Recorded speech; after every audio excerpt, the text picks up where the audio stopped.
Hola amigos de Educarte Fiscal, ¿cómo se encuentran el día de hoy? Es un gusto volver a estar con ustedes. Saludo a mis compañeros de panel, Alex, Luis, ¿cómo se encuentran el día de hoy? ¿Qué tal amigos de Educarte Fiscal? Muy bien, Jessy, muchísimas gracias. Un gusto nuevamente estar con ustedes y pues sí, la verdad es que muy contento. Tú, Alex. Gracias, Jessy, Luis, un gusto igualmente compartir el panel con ustedes y por supuesto con todas las personas que nos hacen favor de acompañarnos.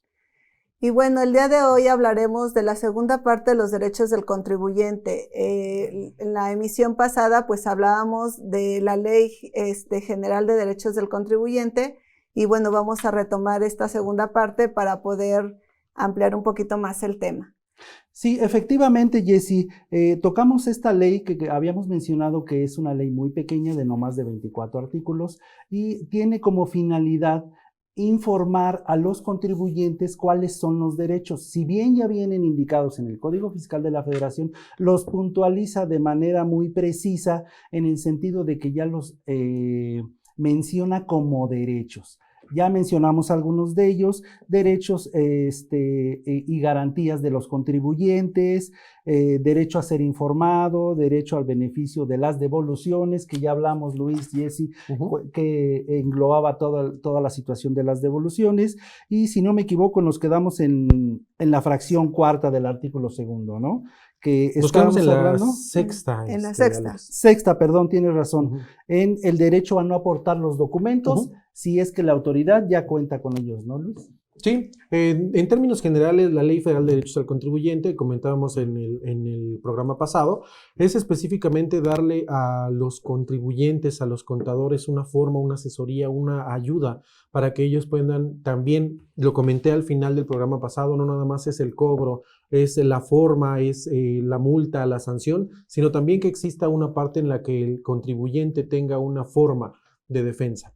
Una forma en la que ellos puedan tener como base y saber exactamente qué es lo que pueden hacer. Lo comentaba el maestro Alejandro, son 24 artículos nada más, pero realmente esto da muchísima oportunidad para que podamos platicar nosotros como contadores, abogados y también explicarle al contribuyente qué sí puede hacer, qué no puede hacer. Platicábamos en la parte de las devoluciones. El hecho de solicitar la devolución es un derecho, pero no da oportunidad a que sea realmente la petición que yo estoy haciendo la real y que me van a devolver esa cantidad. Obviamente la autoridad tiene que hacer la revisión. Platicábamos también el sexto, que nos decía de no dar la documentación, ya que la autoridad cuenta con ella.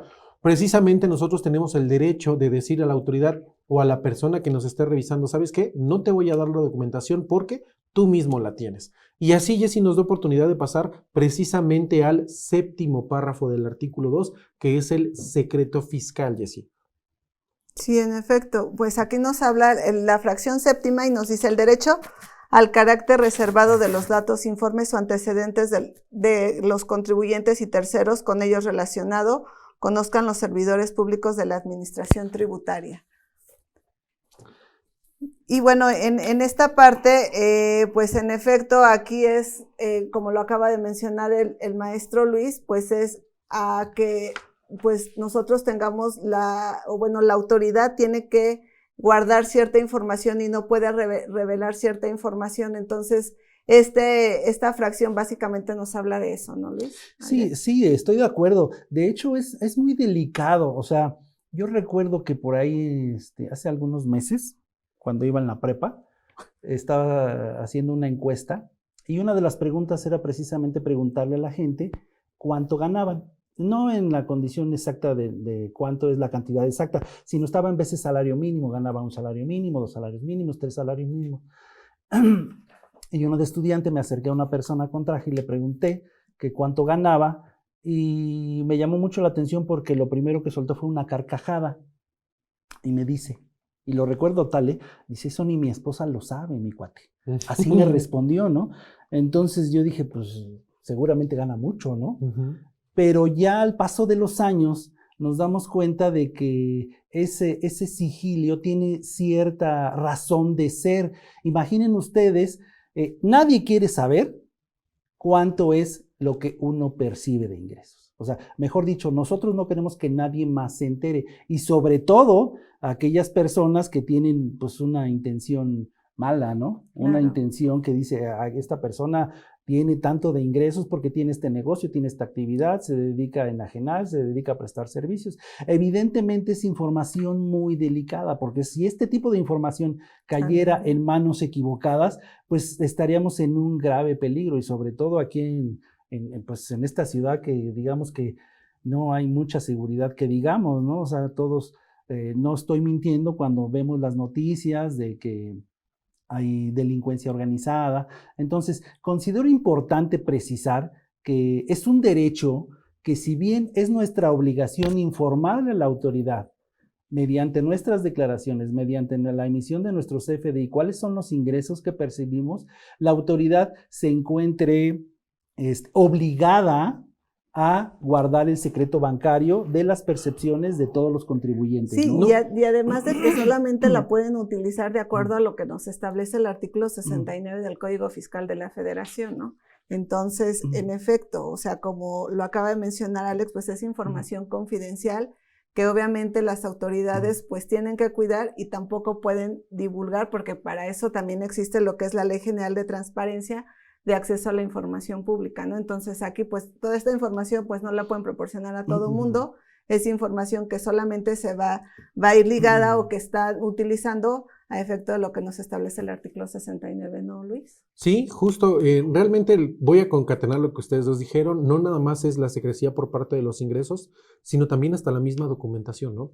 Imaginemos que tenemos un beneficiario controlador en una de las empresas, y el beneficiario controlador es quien realmente tiene todos los negocios, quien realmente hace todo, pues obviamente la autoridad no tiene que estar revelando esta información, ¿no? Por motivos de seguridad.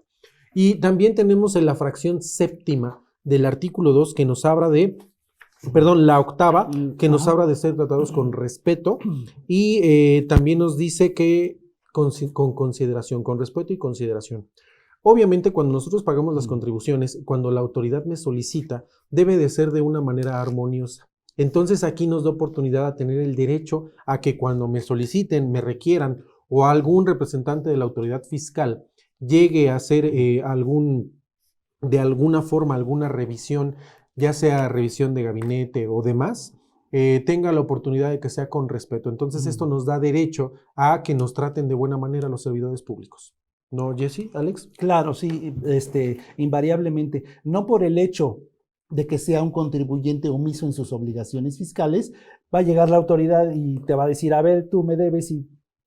Bueno, digamos que lo que hace es, como ya lo mencionó la maestra Jessie, es congelarnos nuestras cuentas bancarias, que eso es otro procedimiento, pero aquí estamos hablando de que se debe de conducir con respeto, ¿no? Entonces, es eso, que no debe de haber malos tratos ni malas palabras al momento de que la autoridad esté ejerciendo sus facultades de comprobación, ¿no? Por ejemplo, tengo varios clientes que por ahí, bueno, de hecho ni son mis clientes, pero deben declaraciones, ellos están conscientes de que son omisos, pero a lo mejor tienen que ir a renovar su firma electrónica. Y temerosos, la pregunta que me hacen es, oye, ¿y si voy a tramitar, a renovar la firma electrónica, no será que ahí me van a detener? Y ya no voy a poder salir de ahí. Y la verdad es que no. O sea, el trato en las administradoras, en las oficinas del SAT es muy cordial con el personal. O sea, no hay personal que realmente, al menos yo hablo por mi persona, no. A lo mejor en el SAT, Alex, pero ¿qué tal en el IMSS? Sí, ¿verdad? Parecen trabajadoras cajeras del Oxxo, Alejandro. Sí, tienes razón. Hay sus excepciones, ¿no? Ajá. Pero bueno, está establecido como un derecho, ¿no? Sí. Sí, justo aquí así. debe de existir pues un trato justo por parte de la autoridad y pues no puede hacer ningún acto discriminatorio para ningún contribuyente, ¿no? Entonces, pues bueno, nos vamos con la novena, la fracción 9. La fracción 9. Y esta pues nos habla de el derecho a que las actuaciones de las autoridades fiscales que requieran su intervención se lleven a cabo en la forma que les resulte menos onerosa. Es decir, que por ejemplo, si de repente yo contribuyente me encuentro en alguna ciudad y obviamente me tengo que trasladar para otro lugar, pues ahí lo que busca esta ley, pues es que al contribuyente no le cueste tan caro el poder trasladarse, el que tenga que utilizar otro tipo de elementos para poder subsanar ciertas obligaciones que tiene con la autoridad. De alguna manera sería nada más facilitar, ¿no? Exactamente, es lo que sí. busca realmente la Ley Federal de Derechos del Contribuyente en este párrafo, es facilitar realmente que los contribuyentes puedan realizar o puedan llevar a cabo sus obligaciones fiscales. Sí, estoy de acuerdo. A mí me gustaría, por ejemplo, quisiera hablar, por ejemplo, de las revisiones profundas. ¿Qué sucede con las revisiones profundas? No son propiamente un acto de fiscalización, sino es una especie de conciliación en el cual la autoridad dice, a ver, yo ya detecté que este contribuyente en particular a lo mejor no le cuadran los FDIs de ingresos, a lo mejor no ha pagado las retenciones, etcétera, cualquiera que sea el caso. Entonces, ha habido por ahí en ciertas pláticas con los colegas en los cuales decimos, oye, conviene hacer caso a las invitaciones, a las revisiones profundas, o mejor lo omito, ¿no? Yo considero desde mi punto particular de vista es que si hay algo que nosotros debemos de corregir, o tenemos ciertas omisiones en la presentación de declaraciones, pues es precisamente estas herramientas las que nos permiten, ok, mira, ya sabes que yo autoridad ya me di cuenta de que estás omiso en la presentación de declaraciones. Pero bueno, pues de cuates te invito a que te regularices precisamente, ¿no? No voy a ejercer facultades de comprobación. Entonces, creo que es una forma de mediar y que ciertamente le resulta menos oneroso tanto para el SAT como para el contribuyente, porque te invita, ¿no?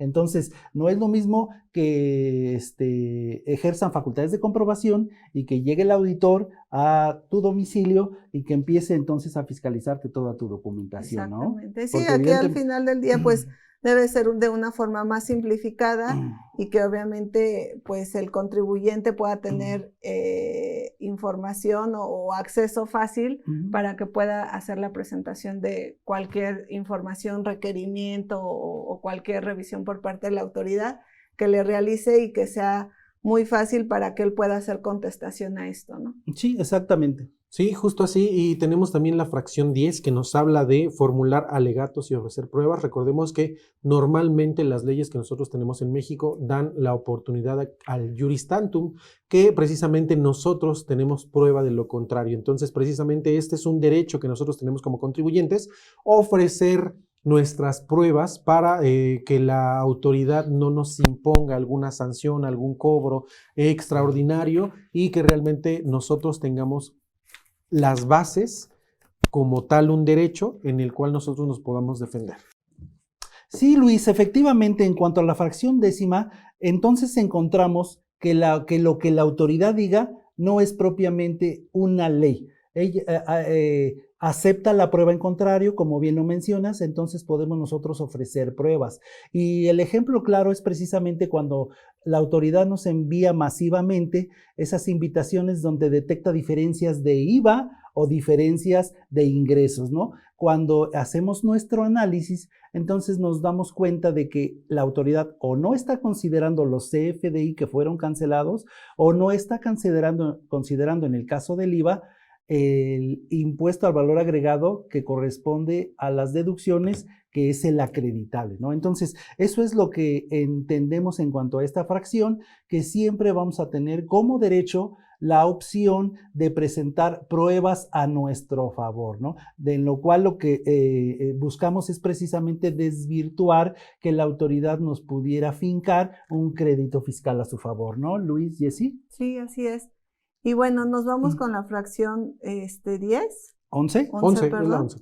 Que es el derecho a ser oído en el trámite administrativo con carácter previo a la emisión de la resolución determinante del crédito fiscal en los términos de las leyes respectivas, ¿no? Jessy, es una copia realmente del 8º de la Constitución Política de los Estados Unidos Mexicanos, solo que lo ligaron precisamente a la parte fiscal, y recordemos que nosotros tenemos derecho a hacer una petición a cualquier autoridad, cualquiera que ésta sea, la Constitución realmente nos lo emite. Aquí realmente es una copia para la parte de lo fiscal.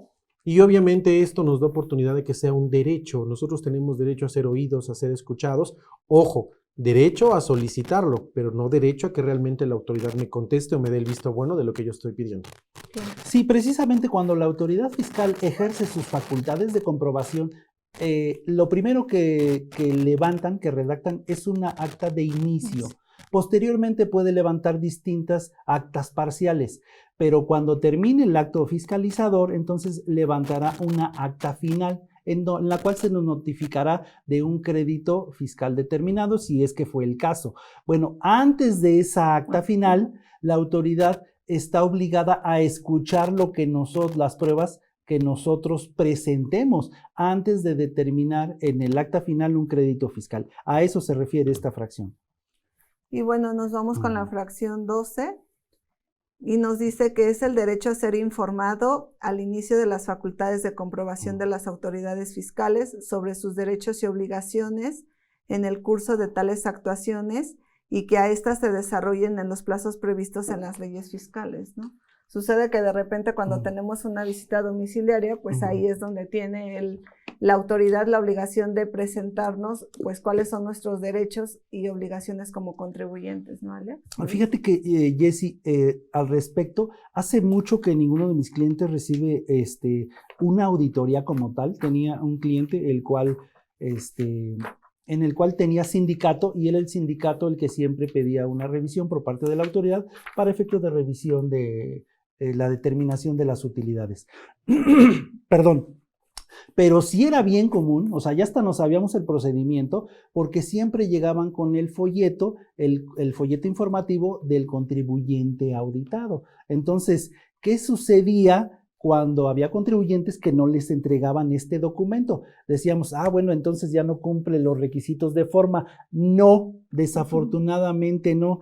Esto puede o no hacerse en la realidad, pero si leemos el párrafo tercero de la fracción 12, dice: la omisión de lo dispuesto en esta fracción no afectará la validez de las actuaciones que lleven a cabo la autoridad fiscal, pero dará lugar a que se finque responsabilidad administrativa al servidor público que incurrió en la omisión. Y es aquí de los pocos puntos donde, si bien estamos hablando de algún tipo de sanción, en este caso para el servidor público, ¿qué sucede? O sea, si la autoridad fiscal nos pide documentación que ya obra en su poder, como ya lo mencionamos anteriormente, ¿quién es el órgano facultado para sancionar a la autoridad por el acto de molestia de volvernos a pedir la información?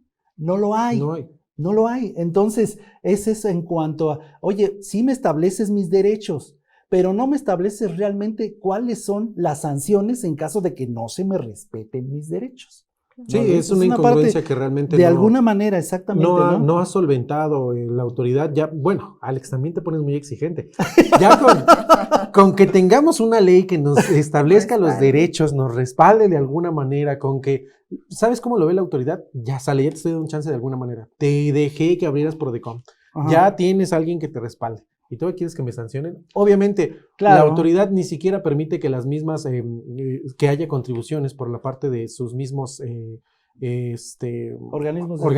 Exactamente, ajá. Gracias, Alex. Entonces, obviamente, si ellos no pagan impuestos, pues obviamente tampoco van a pagar una sanción, no van a pagar la contribución como tal. Entonces, aunque hubiera sanciones, Alex, también está el Código Fiscal de la Federación que avala y que dice, ellos no van a pagar nada de este tipo de contribuciones, ¿no?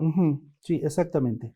Y bueno, la fracción 13 nos habla y nos dice que el derecho a corregir la situación fiscal con motivo del ejercicio de las facultades de comprobación que lleven a cabo las autoridades fiscales. Y bueno, aquí pues podemos hablar mucho de cuando pues de repente nos llega una visita domiciliaria, como mencionó el maestro Alex, pues inician con un acta inicial, posteriormente tienen una parcial y tienen la final, ¿no? Antes de que se cierre esa final, pues el contribuyente tiene el derecho a poder hacer una corrección fiscal ante la autoridad y bueno, también verse beneficiado por una reducción de multas, ¿no? Entonces aquí pues pudieran aplicar esta parte de lo que nos establece esta fracción de la ley federal de los derechos del contribuyente. Ay, perdón, Jessy, no nada más ahí, o sea, esta realmente nos da nacimiento a un derecho de presentar una complementaria. Claro. ¿Qué pasa? Nosotros también nos podemos equivocar, nos pueden omitir algún tipo de información los contribuyentes y eso provoca nuestra equivocación, un error de dedo, no sé, algo puede pasar. A mí, por ejemplo, en alguna ocasión me pasó que cerraba yo la página y cuando me volví a meter me aparecía nuevamente el nombre del contribuyente. El RFC era del nuevo contribuyente, pero el nombre era de un contribuyente anterior. Entonces, normalmente tú presentas la declaración, si no tienes atención, presentas la declaración y la presentas del otro con un RFC con nombre de otro. Entonces, obviamente, pues... Pero son errores en la plataforma. Exactamente. Entonces, esto nos da oportunidad de presentar complementarias, obviamente tomando en cuenta los plazos de acuerdo al 12 del Código Fiscal de la Federación, días hábiles y demás, pero creo que este es el que nos da derecho a poder presentar complementarias y que estas complementarias funjan y nos sirvan para que no tengamos que pagar las contribuciones que nos habíamos equivocado. Bueno, la fracción 13, si bien ya lo mencionó el maestro Luis, nos habla muy puntualmente de que tenemos derecho a presentar declaraciones complementarias, que eso es en cuanto a corregir nuestra situación fiscal, pero cuando ya se iniciaron las facultades de comprobación, es diferente. Es como si jugáramos a los encantados. Ya te cayó el SAT y así te quedas. No. Si tú sabes que hay algo en lo que fuiste omiso o hay algo que se deba de corregir, entonces es derecho del contribuyente que una vez iniciadas las facultades de comprobación, sí, ¿sabes qué? Pero yo ya me autocorregí. O sea, no tengo que esperar a que tú vengas y me revises y me digas lo que debo de corregir. Es nuestro derecho corregirnos una vez iniciadas las facultades de comprobación. Y como dijo el maestro Luis, la maestra Jessie, presentar declaraciones complementarias. Bueno, amigos de Educarte Fiscal, vamos a un corte y regresamos. Capacítate todo el año con nuestra póliza de capacitación IMEFI. Mantente actualizado en las áreas de contabilidad electrónica, nómina, seguridad social, fiscal y PLD. Estos son los beneficios que obtienes al adquirir nuestra póliza de capacitación. Acceso a 12 consultas con expertos en las áreas mencionadas. Acceso a la videoteca donde encontrarás más de 50 cursos grabados en alta definición con temas actuales. Descarga de material de cada uno de los cursos. Acceso a todos los cursos en línea en vivo. Acceso a nuestro canal de IMEFI exclusivo para todos nuestros alumnos sin cortes comerciales. Recuerda que tu póliza tiene una duración de 365 días a partir de la fecha en que la adquieres. Para mayor información, comunícate a través de nuestro WhatsApp 5581 54 74 37 o mándanos un correo a cursos@imefi.com.mx. Recuerda que IMEFI es la casa de los contadores y aquí te capacitas con los mejores. ¿Te perdiste alguno de nuestros programas? No te preocupes, ahora puedes vernos las veces que quieras, a la hora que quieras, a través de nuestro canal de YouTube. O si eres de las personas que les gusta escuchar podcast mientras conduce al trabajo o a donde quiera que vayas, escúchanos a través de Spotify. No te pierdas la oportunidad de conocer temas de contabilidad electrónica, nómina, seguridad social, fiscal, PLD y muchos más, en compañía de expertos con larga trayectoria profesional. Ahora ya lo sabes, venos o escúchanos solo por IMEFI TV.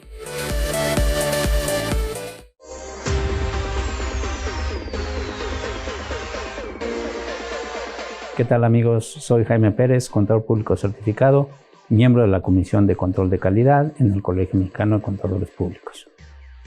Vamos a invitarlos en esta ocasión a un curso en el que vamos a tratar la norma internacional de gestión de calidad.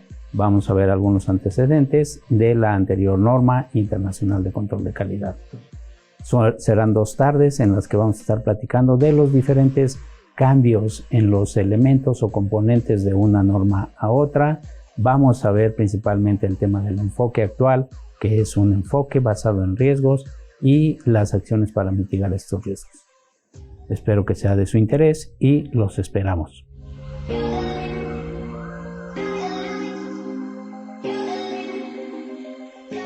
Amigos de Educarte Fiscal, pues estamos de regreso. En la transmisión pasada hablábamos de la fracción 13, que era el derecho a corregir la situación fiscal con motivo del ejercicio de las facultades de comprobación. Y bueno, hablábamos de poder presentar declaraciones complementarias, incluso una vez iniciada una revisión por parte de la autoridad. Y bueno, ahorita vamos en la fracción 14, nos dice el derecho a señalar en el juicio ante el Tribunal Federal de Justicia Fiscal y Administrativa como domicilio para recibir notificaciones el ubicado en cualquier parte del territorio nacional, salvo cuando tenga su domicilio dentro de la jurisdicción de la sala competente de dicho tribunal, en cuyo caso el señalado para recibir notificaciones deberá estar ubicado dentro de la circunscripción territorial de la sala.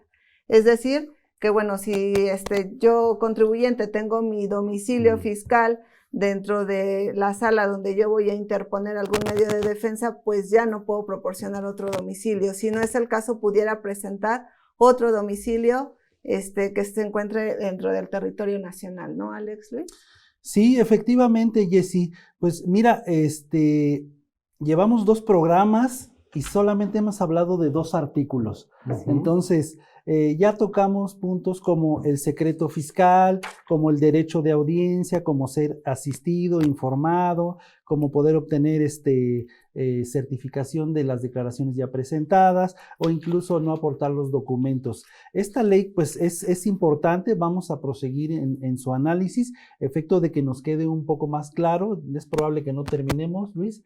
Seguro que no terminamos. 2, 3, 4 programas, pero bueno, el artículo 3 de la ley que estamos mencionando nos habla: los contribuyentes podrán acceder a los registros y documentos que, formando parte de un expediente abierto a su nombre, obren en los archivos administrativos, siempre que tales expedientes correspondan a procedimientos terminados en la fecha de la solicitud, respetando en todo caso lo dispuesto en el artículo 69 del Código Fiscal de la Federación. Pues bien, es nuestro derecho solicitar o informarnos sobre los expedientes que la autoridad tenga abiertos con nuestro contribuyente. Es decir, a ver, tú me estás ejerciendo facultades de comprobación o incluso ya las terminaste. Yo deseo saber cuáles son las inconsistencias que tú encontraste en esa revisión.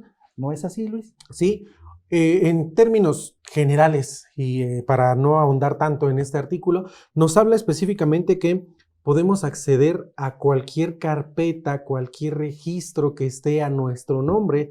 ¿Para qué? Para que la autoridad no diga, no, desconozco, no sé, no te lo puedo proporcionar. Precisamente es un derecho. Oye, me estás abriendo una carpeta como tal de investigación fiscal, por así decirlo, entonces tengo la oportunidad de que me proporciones esa carpeta, me digas exactamente cuál es el estatus y por qué está esta documentación precisamente, ¿no? Así es. Y bueno, el artículo 4 pues nos menciona y nos dice que los servidores públicos de la administración tributaria facilitarán en todo momento al contribuyente el ejercicio de sus derechos y el cumplimiento de sus obligaciones, ¿no? Entonces, pues bueno, básicamente es lo mismo. Pues la autoridad tiene la obligación de proporcionarnos esa carta de derechos y bueno, también las obligaciones que tenemos como contribuyentes para poder dar cumplimiento a ello. Aquí yo quiero detenerme un poquito, Jessy, en este sentido. A ver, nos habla de que es la autoridad, pero nos habla de servidores públicos. En este caso, que nos van a facilitar para ejercer nuestros derechos y cumplimiento de nuestras obligaciones.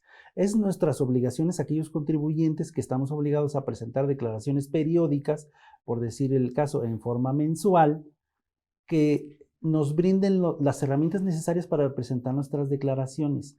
Pero en fechas recientes he sabido de varios casos de contribuyentes que no les reconoce el sistema sus ingresos previamente precargados, por decir algo, del mes de julio, siendo que pagaron la declaración en tiempo, presentaron la declaración en tiempo y forma, fue pagada, y en el portal, cuando presentas la declaración del mes subsecuente, pues ¿qué crees? Que te aparece que la declaración no fue presentada. Entonces, reitero, esto es lo mismo. ¿Qué es lo que estamos diciendo? Si bien nos dice esta ley que es un derecho, en la práctica, cuando nosotros metemos un caso de aclaración o llamamos al SAT, lo que nos responden, o ya sea por chat o por línea telefónica, nos dicen, no tenemos ningún problema reportado. Pero creo que de alguna manera están como que educados o de alguna manera con la directriz de decir, nunca digas que el SAT está mal. Nunca digas que la plataforma no funciona bien, aunque todos lo sepamos. Entonces, ¿cómo diablos nos dicen que nos están facilitando para que nosotros cubramos con nuestras obligaciones si empezando por una deficiente plataforma? Lo hemos platicado en algunos otros programas. Una cosa es el deber ser y otra lo que realmente pasa allá afuera, ¿no? Y como bien comentas, Alejandro, así tenemos, y estoy seguro que ustedes también tienen muchos casos.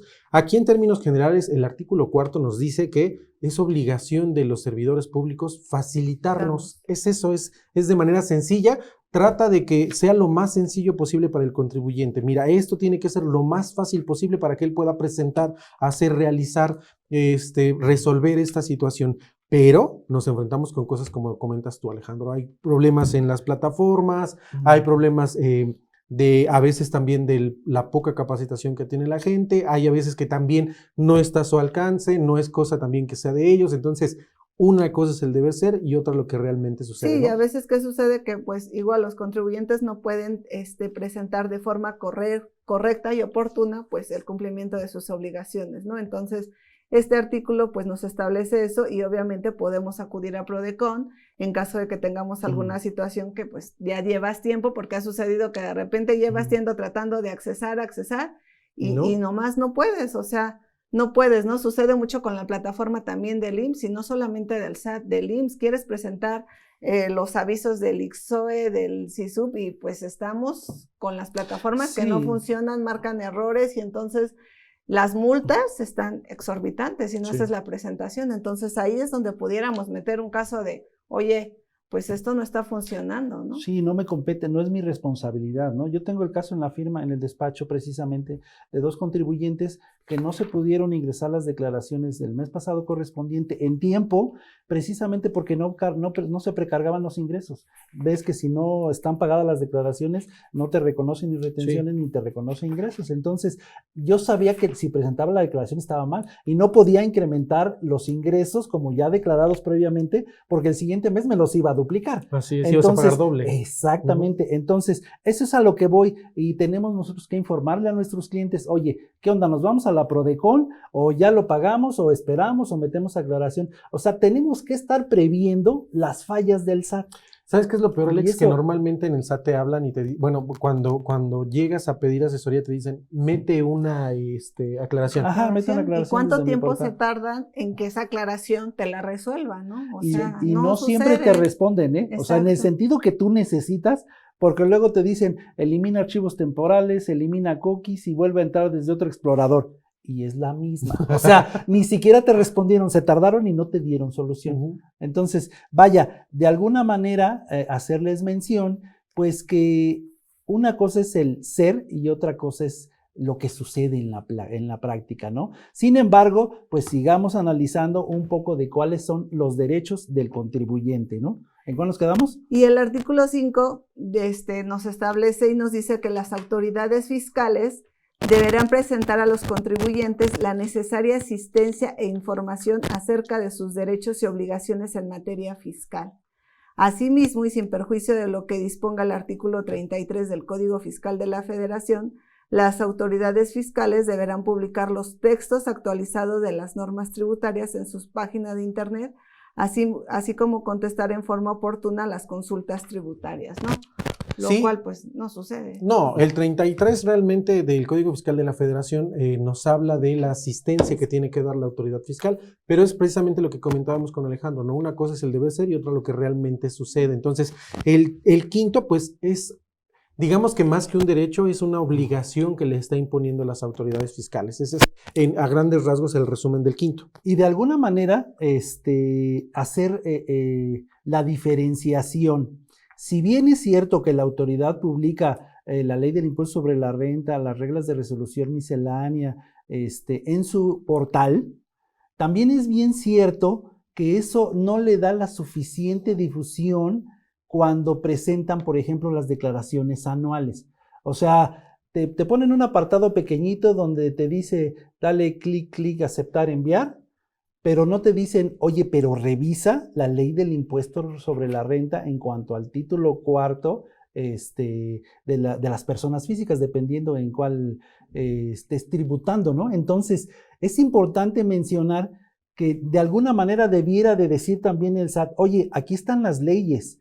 quieres presentar tu declaración y no eres profesionista conocedor de la materia, pues entonces revisa las leyes que le atañen, ¿no? Eso no lo dicen. Eso nada más dicen, ya llegó el mes de las declaraciones y presenta tus declaraciones. Es bien facilito, ¿no? Creo que Alex vive en otro mundo. Quiere que la autoridad le diga, órale, aquí está. No, obviamente, también lo hemos comentado, es muy complicado que la autoridad te lo dé así.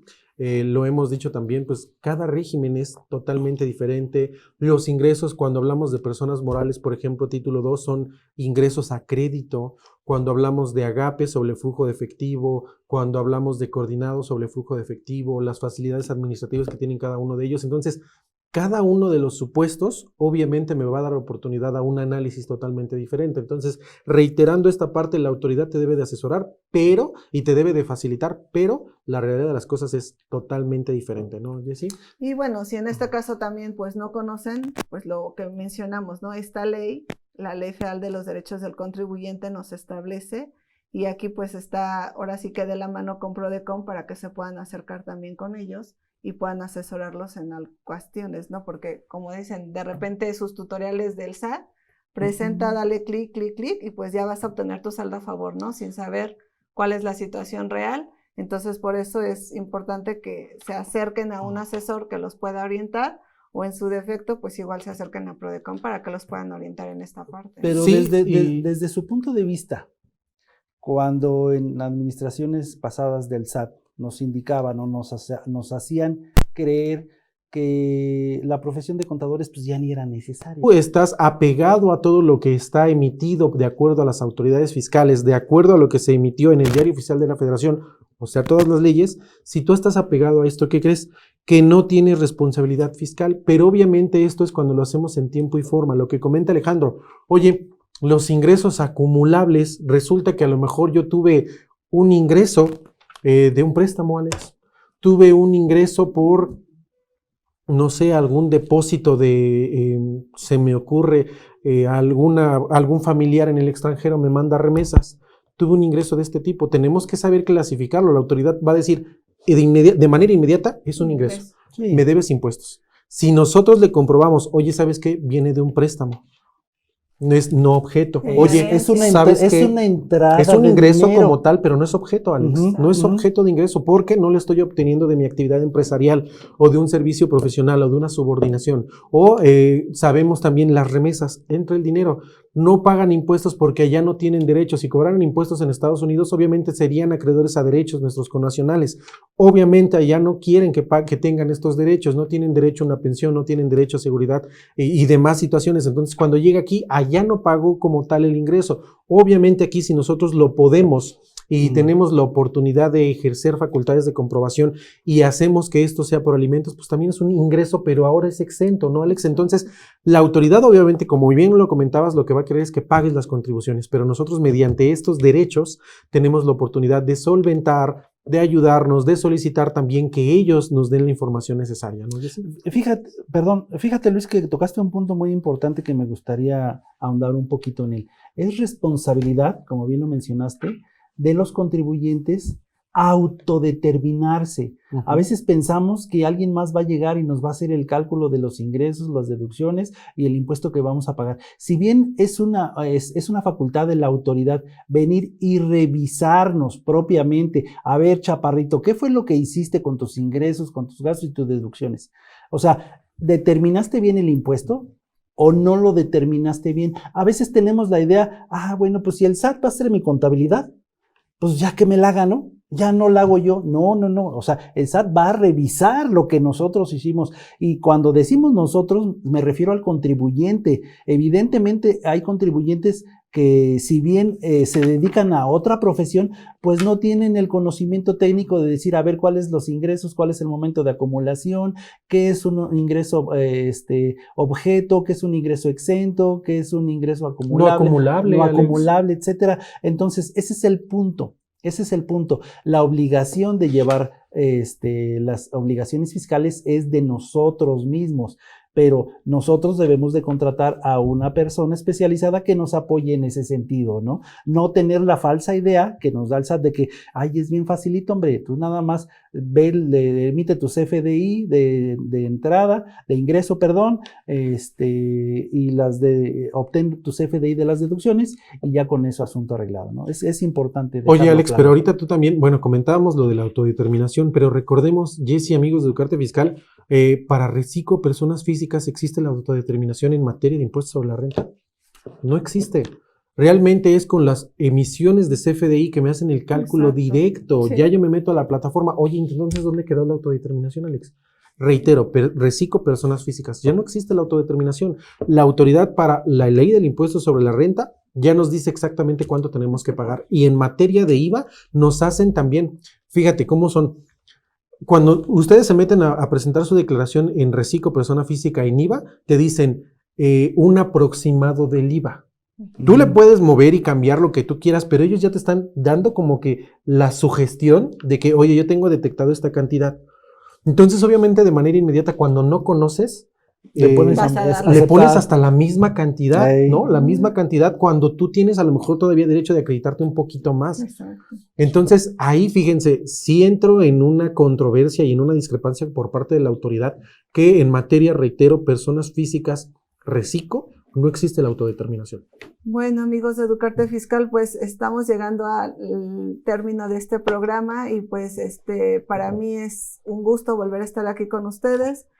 Alex, Luis, sus últimos comentarios al respecto sobre este tema. Sí, Jessy, muchas gracias. Pues invariablemente es una ley pequeña, pero como ya lo mencionamos, es muy importante tenerla presente.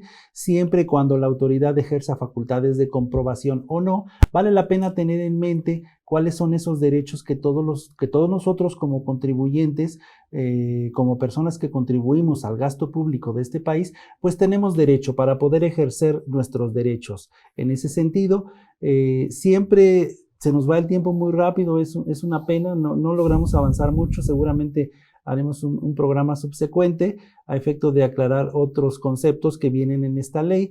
Sin embargo, siempre es un gusto contar con su presencia. Mi nombre, Alejandro Valdés Ledesma. A mí me encuentran en alejandrovaldez@valdesiasoc.com.